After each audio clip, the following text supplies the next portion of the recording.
Alright, I'm on an 09 Titan here. Don't mind my sketchiness.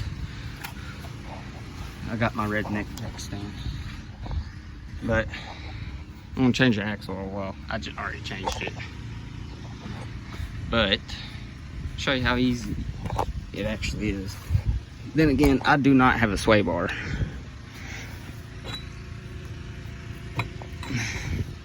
Well, it's gonna be harder to do with one hand.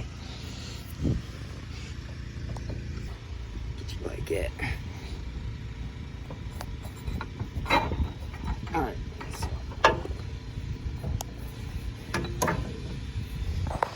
I just fed the back end through here, up into here. And then angle this down.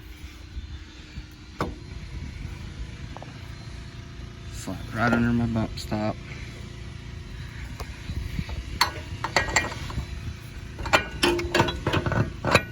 Get that slid in there.